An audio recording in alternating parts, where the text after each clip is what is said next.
Hey, good morning, everybody, and welcome back to another edition of the Go Forward Show. We are here with Ramona Tuma, and Ramona is the author of Prisoner of Hope, Captured by Grace.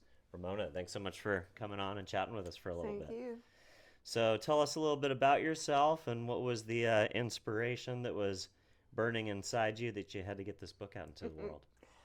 Well, I've had an interesting story, but I've realized now that everybody has an interesting story, Yeah, so I totally. try to make it different. Um, I was raised in a Christian home, and when I was 16, I met a guy that swept me off my feet, Mm-hmm. and but he was an abuser, Mm-hmm. so I was very abused Oh, for 7 years. sorry to hear.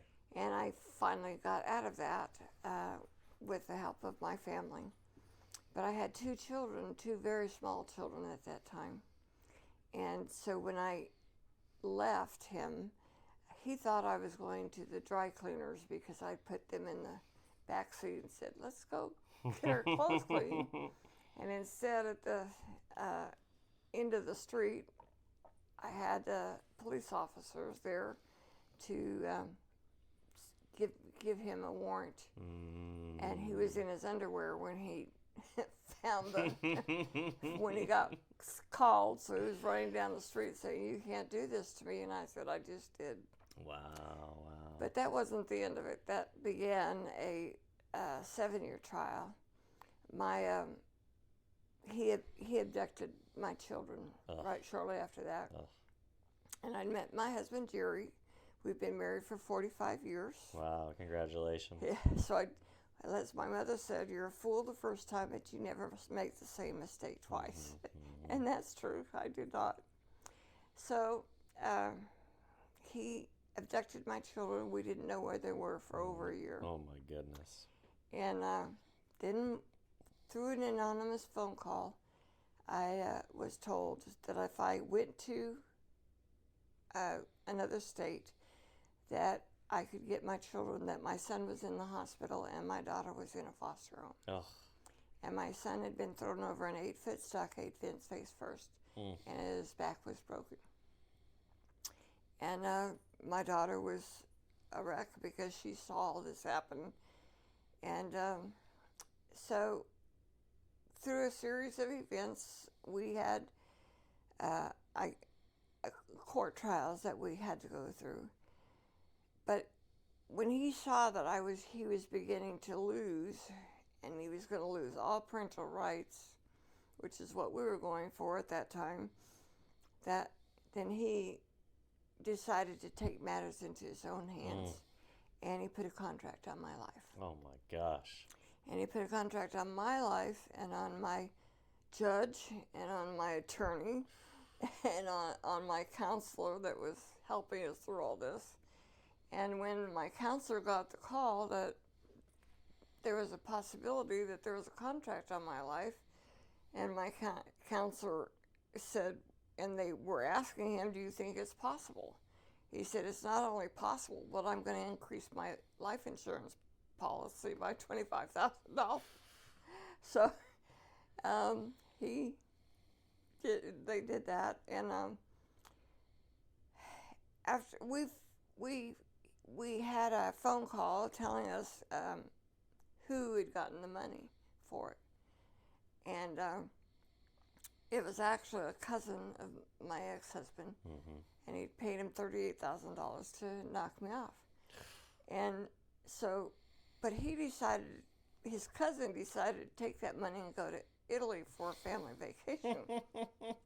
And then when he got home, he kind of got a little fretful because he didn't have the money to pay him back. Yeah, I can So imagine. he called me, and that's how he said, "Mrs. Tuma, would you consider your ex-husband, a dangerous man?" And I said, "Well, what do you think? He just paid you $38,000 to knock me off." So anyway, from there, we there was a court trial against him, but I was not involved in that because I'd been through so much. That was a criminal trial. Huh? That was a criminal trial. Yeah, but it wasn't. I didn't. I was told that I had a 50-mile radius, um, 50-mile radius where he couldn't touch me. And I wanted it just to go away. And so I said, whatever happens to that child, that's fine. I don't want to know.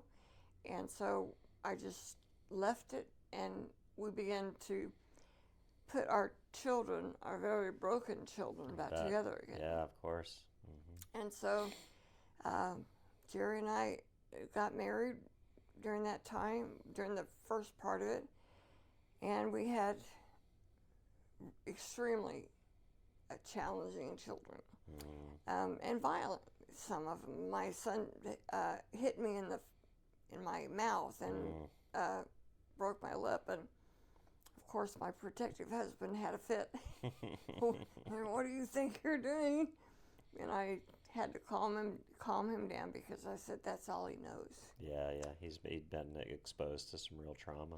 Yes. Yeah. And so we had, at one point I faced about 7 counselors and everything, and they told me that they felt like we weren't going to be able to handle the kids, and that they were the answer, and they were suggesting that I put them in a home where they could get more contact.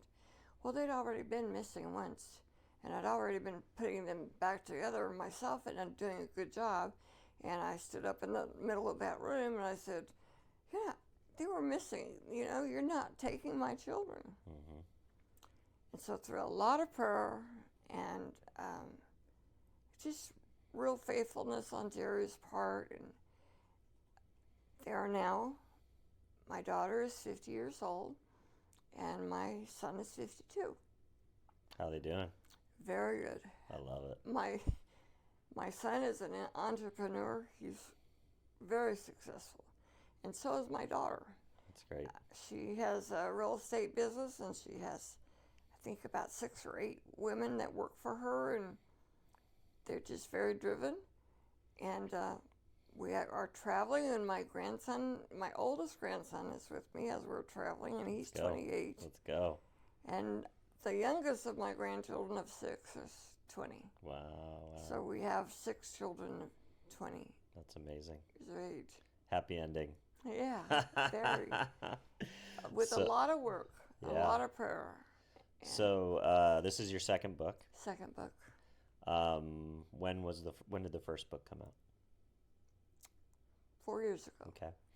And then, so a lot's changed in the world in 4 years. Yes, much.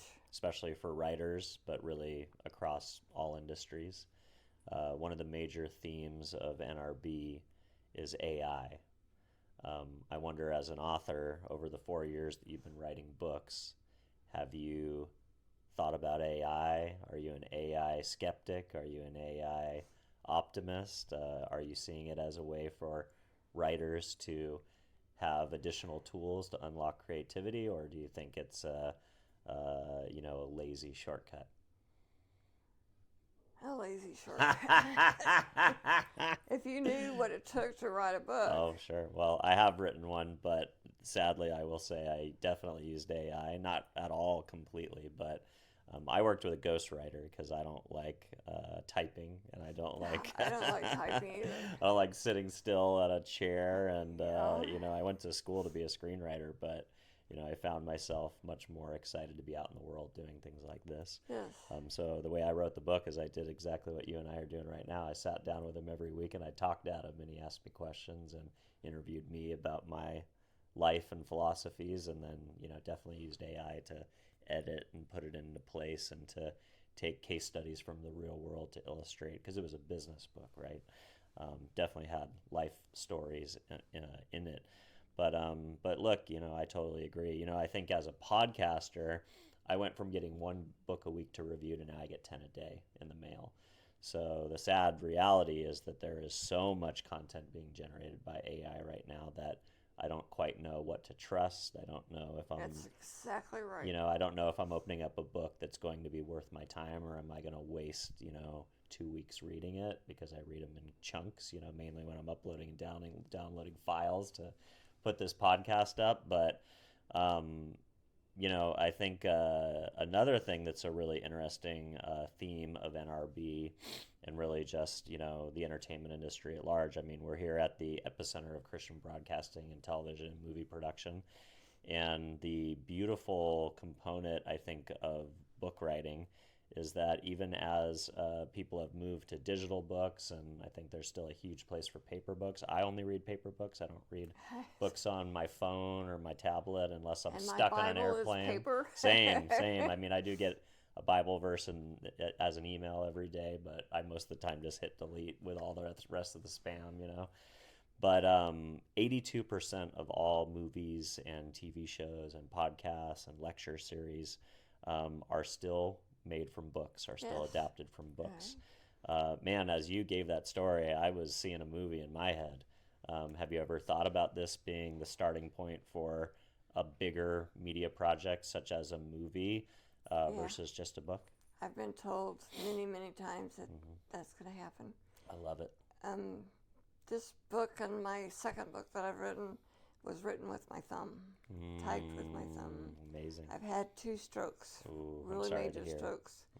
And the first stroke, it took 18 months of therapy to get over it. And I just, in the last 2 years, had another stroke right after we wrote.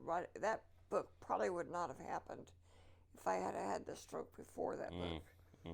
So what I'm on the second book is about the stroke and how I recovered from that. And it's just a matter of discipline. Yeah. But I have a very good editor. She's willing to say, because when I wrote the second book, I couldn't even read. Wow. I had lost all ability to read. I lost my cognitive ability, my linear thinking. And I've had 2 years of therapy with all this to get it back. My therapist is very unique. She makes me sing all of my assignments because that goes to a different part of the brain. Wow. And so, in that second stroke was much harder to recover from because I was so mad. Yeah. I had spent 18 months with the first stroke, putting it together, learning how to walk, and then it happened again, and I'm going, are you serious, God? This is a mess. And but my daughter I had this stroke the second stroke in Mexico. Wow. And my daughter flew down. She didn't feel right about it. And my daughter flew down because that's the same daughter that we, had all the brokenheartedness with her. And she was sitting on the side of my bed when I woke up, and she was crying. She said, Mom, you can't go. But I wanted to go really, really bad. They kept asking me what year it was in, and what year I was in, and I kept saying 1998. And so everybody's saying, why were you stuck in 1998? And I had also have had 3 rounds of cancer, and that 1998 was the worst round. I almost didn't make it for that one. Yeah. And I was stuck there, I think, in my mind, because that's how similar the situations was from then and now. But I've had great therapy.